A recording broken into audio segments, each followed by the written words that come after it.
Jesus explains what is being planned and how to evade capture.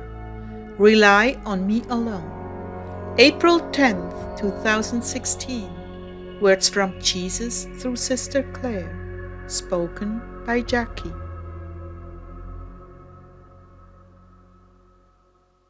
Clare began.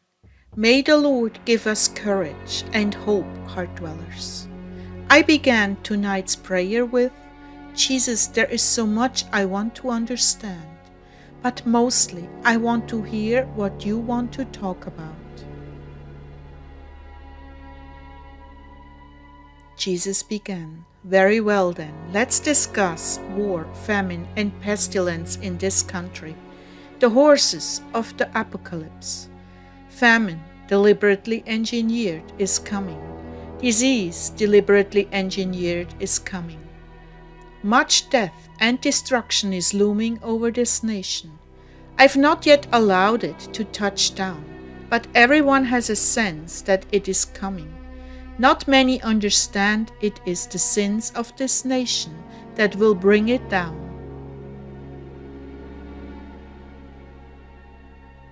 What this country has sown militarily, it shall reap.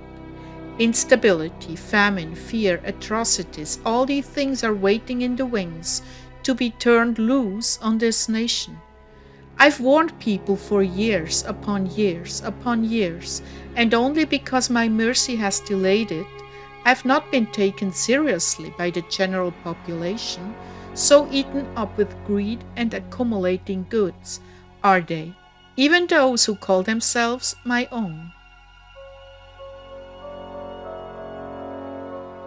But when the fabric of this nation dissolves, the only ones to escape will be those who follow me without wavering. And yet there will be martyrdom for some. That will be a crown, not a punishment.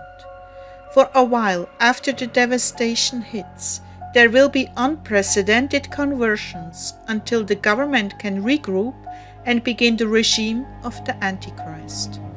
Many have already been conscripted to his service in underground cities, those that survive, that is.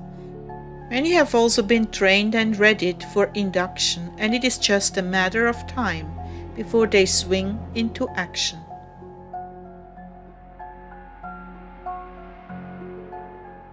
Military defeat is key to placing America under one world rule. Though the communists and other regimes are used to bring this nation down, in the end they too will yield to the one world rule. In short, all are working together, networked into a massive conglomeration of nations under the strictest control of the Antichrist.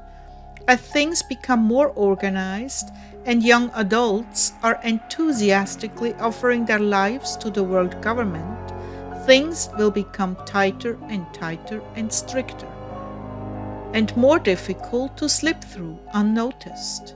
This is when the mark of the beast will be instituted. The Jewish people will be the leading number one force of evangelization worldwide. They will be dedicated to bringing in the reign of Messiah upon earth. Neither family nor life will stop them in their zeal. Rather, they will be on fire and infused with a special anointing to carry out my will. The most opportune time to escape government control will be immediately after the disasters, because many will be presumed to be dead. That will be before organization sets in, although that will happen very quickly, as food, water, and medical necessities will be offered through their agency, and they will take down names and numbers for future reference. In this way, they can catalog very quickly who is still living by offering necessities. Those who do not come forth, they will assume, have been killed.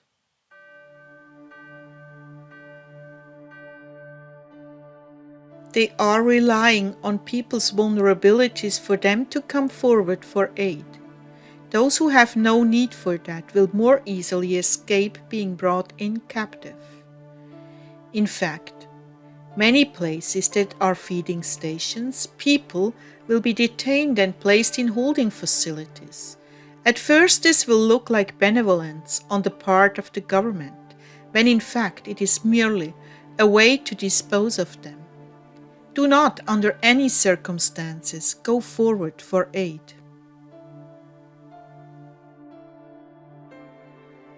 And at this point, as the Lord was talking, I saw something like a Red Cross vehicle taking people to a triage or hospital unit, which is behind barbed wire.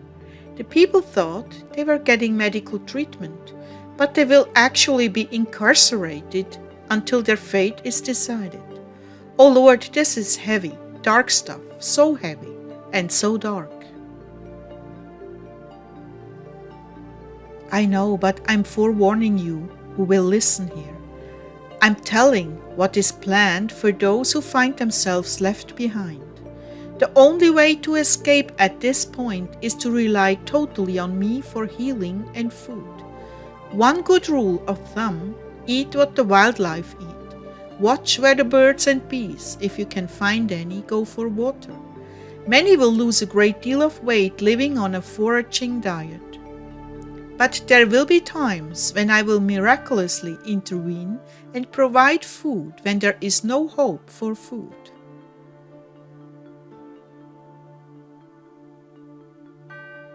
Remember always, only two things are needed for a healing: a sick patient and a believing Christian. When that Christian calls upon me to heal, whether it be out loud or quietly from the heart, I will read through them and heal those who are sick. Nothing more is needed. Healing has become some sort of miracle cult, where people with the gift are worshipped rather than what it truly is, the natural consequence of me living inside of you and every other believer who has opened the door of their hearts to me.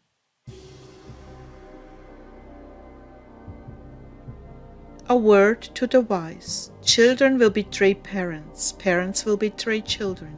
You cannot rely on blood ties. Human nature will fail you.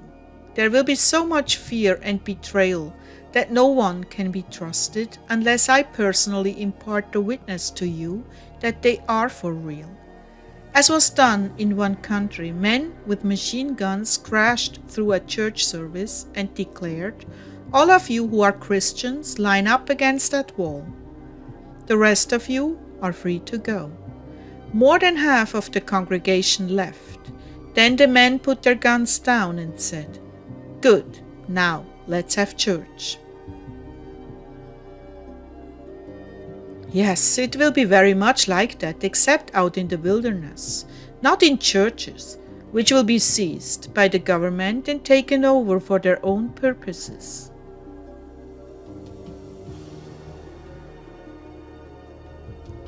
As the Lord was speaking, I saw barbed wire fences enclosing megachurch parking lots.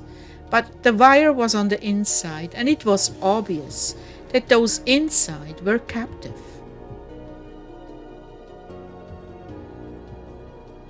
My people, even if they should bring you before the executioner for your faith in me, be not afraid.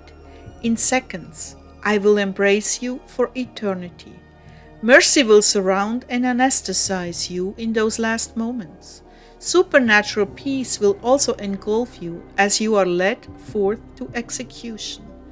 I know it is hard for you to accept now, and even some of you tremble in fear. But I tell you the truth, it will be much harder for those who must live hidden lives than for those who come to me early for their faith.